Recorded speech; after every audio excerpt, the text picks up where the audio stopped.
Hello everyone, thank you for checking out today's video. Welcome to my channel, Jersey Shore Pondscapes Videos. My name is Chris. I've been professionally building koi ponds now for over 25 years, and I've put together this YouTube channel to help share some of the things I've learned over the years, show you a bunch of pictures, give you some ideas. We talk all about not only design, construction, but pond filtration, waterfalls, aquatic plants, fish, all kinds of stuff, a lot of problem solving things, all kinds of tips and just about everything you can think of. So to help you better find your way around my channel here, because I have well over 150 videos, please use the playlists. They're broken down to different categories and they can help you kind of navigate your way around. But anyway, today's video we are looking at two water features that I've built that I wanted to do a little video on because it's a little bit different.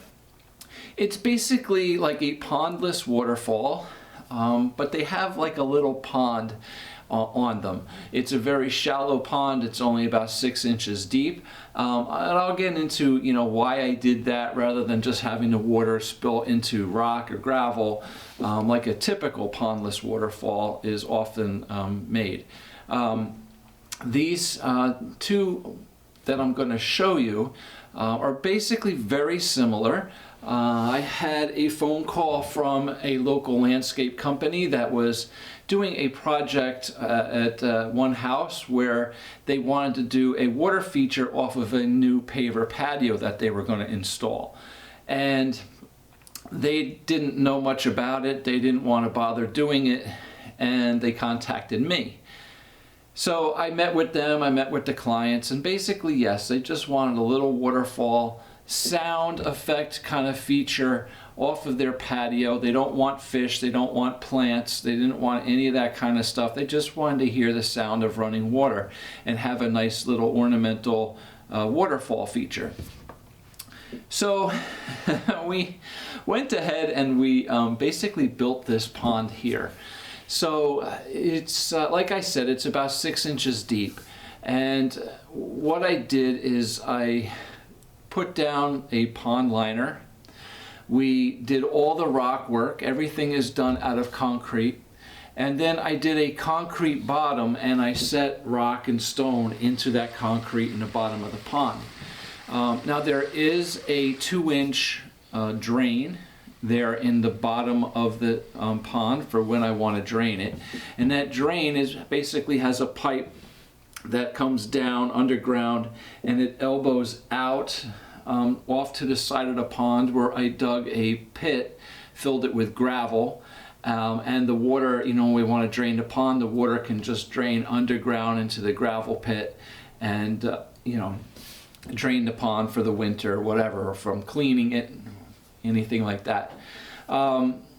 There is a skimmer set right into the side of the pond that has a small pump in there, a submersible pump. I believe, I want to say it's around a 3,000 gallon, maybe a 3,500 gallon per hour submersible pump that comes up, goes through a UV light in the back of the waterfall, a 25 watt UV sterilizer, and then the water comes out multiple outlets, multiple pipes in the top of the rock work of the waterfall. I believe this one has either 4 or 5. And basically, the reason why I concreted the whole bottom of the pond rather than just putting gravel in it is basically for cleaning purposes. All right. When you just pour gravel in the bottom of a pond or the bottom of a stream bed, all that gravel does is hold all the silt, sludge, and sediment, dirt, everything, muck, crap, and it gets to be a mess. All right. To clean that pond, it's really hard, with all the gravel and stuff in there, and you have to take it all out, wash it down, and it's a mess. By putting concrete in the bottom of the pond and just concrete, setting rocks and stones and gravel and stuff into the concrete, when I need to clean this, all I need to do is put in a sump pump, or open my drain, drain the pond and just wash it down with a hose and just use the shop vac and clean out some crap in the bottom, and that's it. Really simple. All right, and it looks nice, right? It looks good. Yeah, so we did this pond here, and I would say, I don't know if it was the same year or the year after, I got another phone call from the same landscape company that had another job in another town here, and they wanted to do the same thing. So we did this one. So yeah, same idea, same basic concept. But you know, a little bit different, right? I mean, every pond is different. Every rock, you know, is a different shape. And when you start putting them all together, you know, different things come out of it. So this one, you know, is a little bit different, but same basic idea and concept. Now, the reason why I keep, you know, 6 to 8 inches of water in the bottom of these ponds, rather than just having, you know, gravel, a pondless waterfall where the water just goes down into the gravel, is basically because our main purpose here was not only visual, but it was to hear it, to hear that sound of the running water, to, you know, that peaceful, calming sound of a just nice little waterfall. And by providing a basin of water in the bottom of this, that allows a lot more sound. All right, the sound of water falling into gravel is completely different than the sound of water splashing into water. So just personally, I don't like the gravel thing. One, again, like I said, it's hard to clean.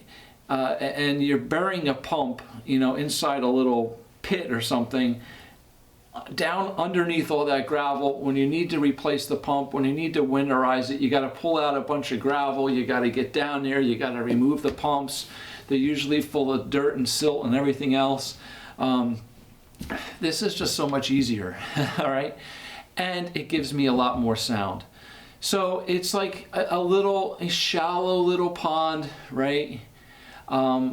That gives a nice sound, a lot of water, you know, flow in it, and it looks and just sounds great. And it definitely, you know, wanted to share this with you because it's just a different option when people talk about a pondless waterfall.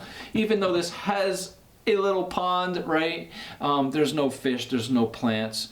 I believe this pond here, they may actually put chlorine in it. It might be chlorinated. One, I have UV lights on both of them. I don't maintain them. I open them, I close them. Okay, so I'm there in the spring, I'm there in the fall. I'm not sure what they do all summer, if they do put some chlorine in it. I think the first one I showed you, I don't believe they put chlorine in it. I think that they want to just keep it natural for the birds and wildlife and stuff too. But it is a possibility, it's an option. But with the UV lights, the UV light will keep the water itself clear. However, you still will get some algae and the green slime coat on all the rocks. Whereas if you put some chlorine in it, you won't. All right, so you know, just something to consider. And you know, again, obviously, if you want to put fish or plants in the pond, you cannot use chlorine. All right, so yeah, just something I wanted to show you here, something a little bit different this week. And yeah, that's about it. All right.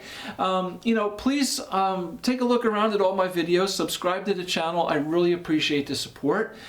Hit the like button if you enjoy the video, if it helps you out. And check out my website, www.pondscapesandmore.com. I'm actually right now currently working on a brand new version of it, better and more new, improved, the whole bit. It's going to get kind of fancy. So be on the lookout for that as well. So thank you very much for watching, and hopefully we'll see you back again soon in another video. Take care. Have a great day now. Bye.